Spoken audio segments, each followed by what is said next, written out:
Hello, so today I'll be showing you how to assign parents to a student. And one thing I want you to note is your parents and your students should have an account already on CloudNotte, and that account should be linked to your learning space. This is the only way you can link the parents and the students together. So let's get started. First of all I need to do is to come to my menu.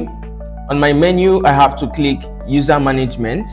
I have to click the user management menu, and on the user management menu I have add new students, add new staff. But what we are looking at is how to assign parents to students. So I'm going to click on it and I'm going to select the parents that I want to assign to a student.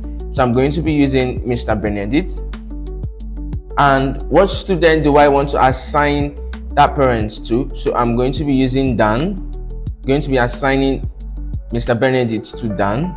So once I'm done with this, all I need to do is to click the assign button. So with this, I've automatically assigned that parent to the student.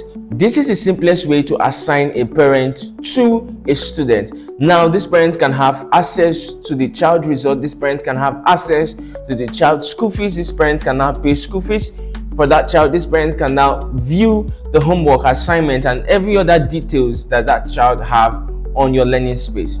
Do well to click the subscribe button to get more updates for more videos. Thanks for watching.